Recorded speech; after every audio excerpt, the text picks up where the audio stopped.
j'ai vu des enquêtes yoo xam ne mais dañ koy def ci réseaux sociaux yi hein ci ñoo xam ne amuñu benn qualité parfois sax dañuy am ay information yoo xam ne ñoom xamuñu naka lañ koy traité mais kan moo leen di jox information yooyu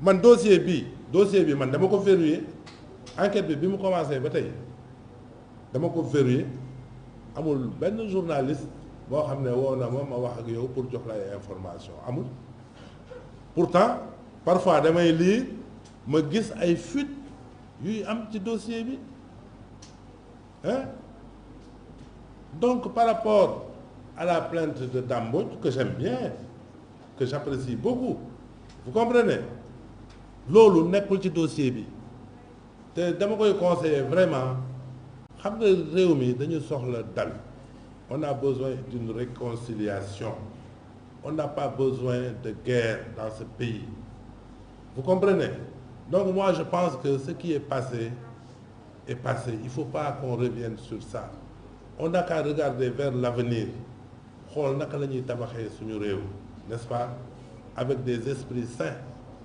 vous comprenez man tiit naa ci réew mi de non dëgg la ah oui allez-y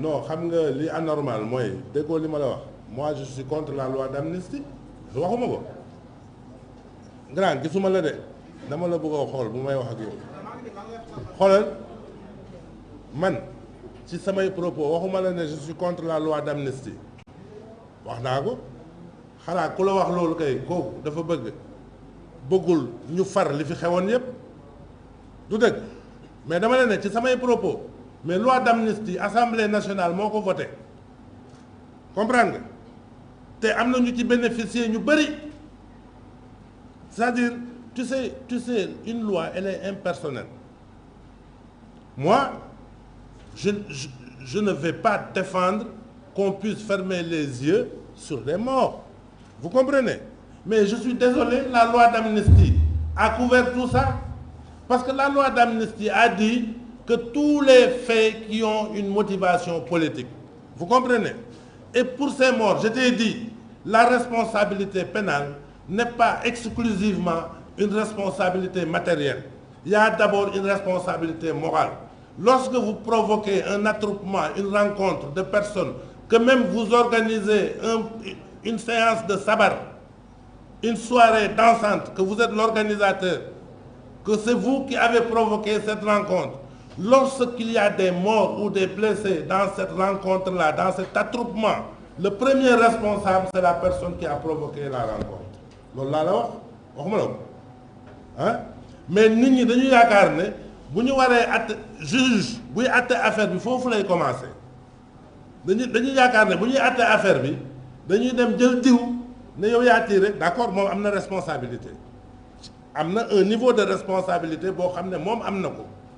ki yore gourdin dóor nit am na niveau de responsabilité boo xam ne am na ko mais niveau de responsabilité bi gën a grave ci code pénal laa lay wax mooy ñi sooke ndaje bi mooy responsabilité morale loolu moo tax yow booy demander autorisation de marche wala autorisation de sitting ak lu mun di doon ñu demander les responsables mu signer tu comprends pour que demee bu fa dara xewee n'est-ce pas ñu engager sa responsabilité loolu mooy dëgg vous comprenez donc quand les gens disent que voilà on ne peut pas faire ça mais les politiques c'est une minorité dans ce pays c'est eux qui ont voté la loi d'amnistie ils l'ont votée elle a été publiée au journal officiel mais c'est terminé. Comment? Mais qu'ils votent pour se protéger eux-mêmes ou qu'ils votent pour autre chose, nous tous, nous avons laissé faire. C'est ça la vérité. Vous comprenez? Mais c'est ça la vérité. Loi d'amnistie, bien que votée à l'Assemblée nationale, qui en a bénéficié au maximum? Mais ce n'est pas une question que je vous pose, hein, que je me pose moi-même. Hein? Ce sont les hommes politiques qui en ont bénéficié au maximum, surtout l'opposition sénégalaise, n'est-ce pas? Même si une bonne partie de l'opposition a refusé de voter cette loi, mais elle a été votée. Elle a été votée. Et une république, tu ne peux pas voter une loi et passer à côté de la loi. Parce que c'est ça la vie. Dañu war a xoolante waxante dëgg bañ a naxante comprendre naxante mooy ñu voté loi bi ba pare ay nit toog fële naan waaw malgré la loi nañu régler li non tous les faits ayant une motivation politique ont été couverts par la loi loolu mooy dëgg waaw.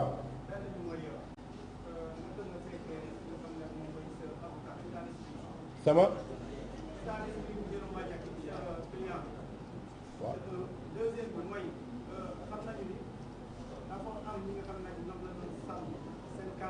waaw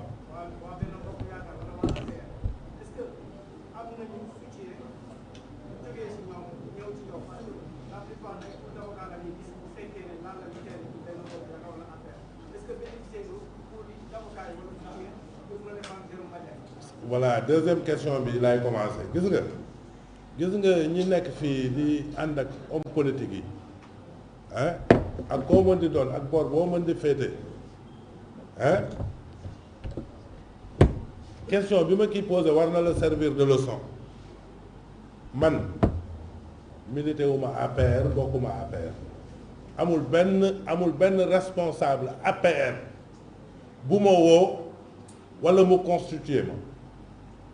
Moi, je suis constitué dans ce dossier par un ami commun koo xam ne xaritu Bandiaky la sama xarit la vous comprenez ñoo ma constitué je suis à côté d'un autre avocat maître Fara Gomis qui est l'avocat attitré de monsieur Jérôme Bandiaky vous comprenez donc nit ñi nga xam ne dañuy topp les hommes politiques nañu sol ay gants xam ne ëllëg bu problème amee dañ leen di seetaan ça moom je tenais à le dire l'autre problème il a le moral il est solide c'est un ancien militaire man su ma nekkoon les autorités de Jérôme dama koy jéem a récupérer xool naka laa koy intégrer waatee ci les forces de défense et de sécurité parce que quand même c'est un bon élément ñoom sax xam nañ ko xamante gis nga moom ñii ko doon enquête ak ñi koy topp ak ñeneen ñëpp ils se connaissent très bien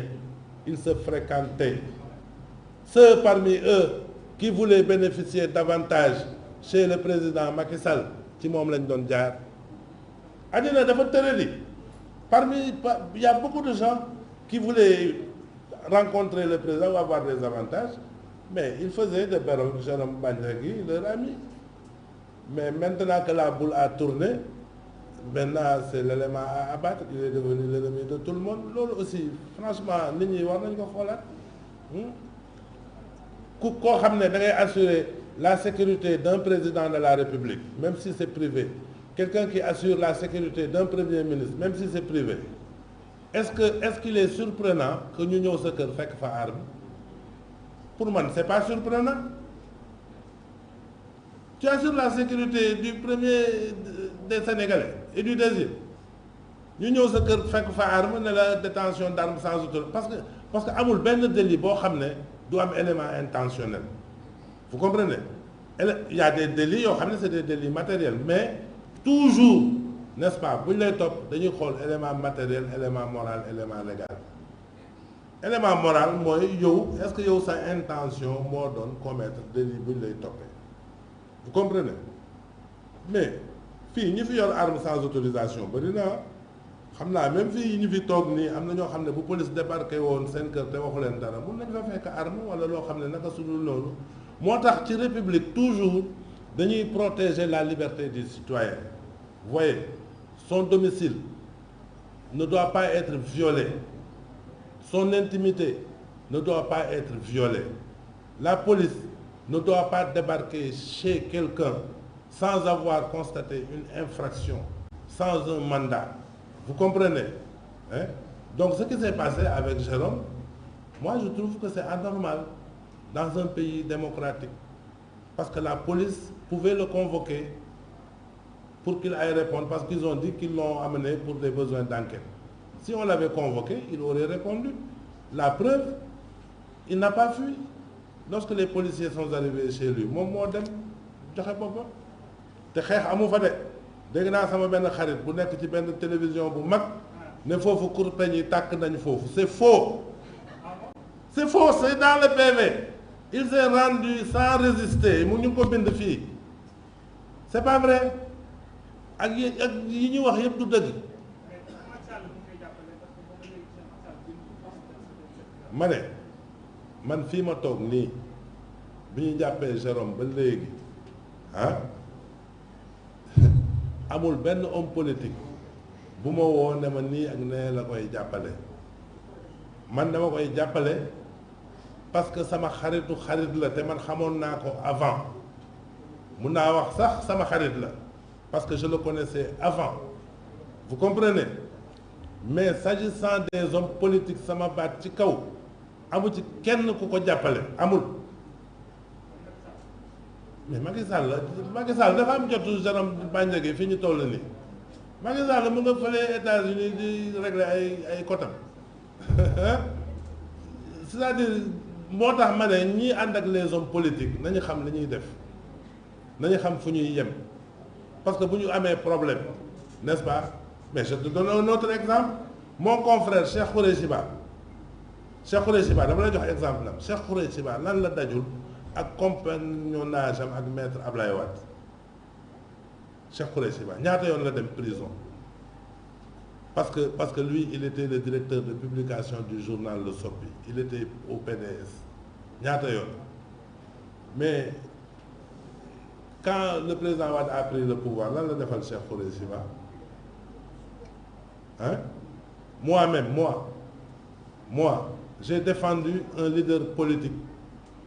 Comprends nga? Ba ñu convoqué ma inculpé ma après. Hein?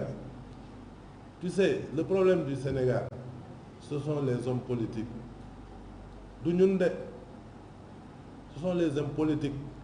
Parce que bu ñuy xeex ci seen intérêt dañuy def ay dégâts ci ñoo xam ne vraiment c'est des pauvres personnes. Tu vois? Peut-être qu'ils pensaient qu'avec leur proximité, ils pouvaient s'en sortir. Vous voyez? Mais après, quand il y a des problèmes, duñ la toppatoo, duñ la faale. Mais c'est ça la vérité dans ce pays.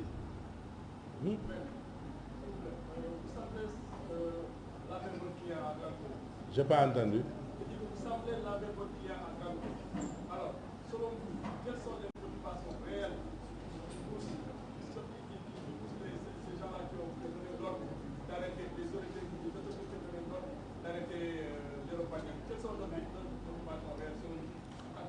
D'abord, j'ai pas lavé mon client à grande eau.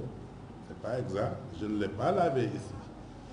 J'ai dit des choses qui se sont passées. Sans dire qu'il est coupable ou qu'il n'est pas coupable. Je ne l'ai pas lavé. Vous me laver.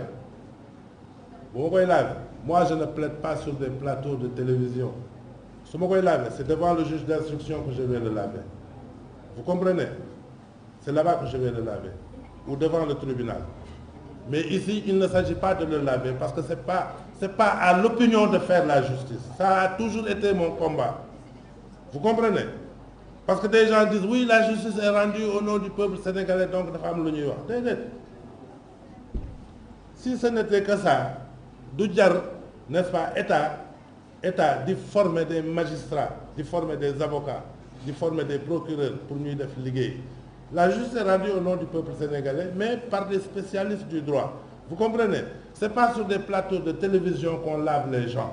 Parce que le problème, justement, au Sénégal, n'est-ce pas? C'est le fait de porter les procès devant l'opinion publique. tu comprends ku nekk di am lu muy wax ci yoo xam ne maîtriser woo ko vous comprenez moi je vous ai dit les faits pour lesquels il est poursuivi j'ai dit s'agissant de l'usurpation de fonction j'ai pas dit que am na wala amul de dama ne normalement waroon nañu woo ki ko bindal loolu comprendre nga bu fekkente ne man dama bind sama passeport que ni je suis le premier ministre man ma dem ministère des affaires étrangères ñu bindal ma profession premier ministre d'accord je ne suis pas premier ministre mais ki ma bindal premier ministre pourquoi duñ ko woo entendre ko waaw loolu laa wax trafic d'armes le trafic c'est un commerce ñu ne kii trafiqué na ay armes bu dee dafa trafiqué armes pourquoi duñu woo ñi nga xam ne ñoo jënd armes yi bu dee xam nañ leen ñu ne détention illégale d'armes mu ne leen arme bii de maa ngi ko jëndee fii diw moo ma ko jaay pourquoi duñu woo ñiy liggéey foofu entendre leen ak diw boobu jaay ko pourquoi duñ ko woo entendre ko man loolu laa wax parce que vous n'avez pas qualité pour laver kii Jérôme non je ne vais pas vous demander de le laver par contre ceux qui disaient que mon client est un assassin qu'il a tué des gens sur ce point je le lave il n'est pas poursuivi pour ça c'est pour ça que je le lave par rapport à ce point-là à la limite l'objet de cette conférence de presse était de dire aux Sénégalais que M. Bandiaki n'est pas poursuivi pour assassinat ni crime d'un quelconque Sénégalais. Il n'a pas tué une mouche. Là, je le lave à grande eau. Mais pour les faits qui sont dans le dossier, je ne peux pas le laver devant vous. Je ne pourrai le laver que devant la justice. Mais je dis qu'il y a des faits pour lesquels il est poursuivi, qui, pour moi, sont couverts par la loi d'amnistie. Loolu laa wax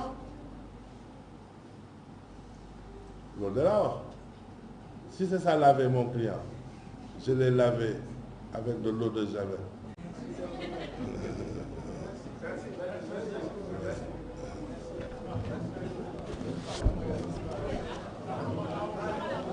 Issa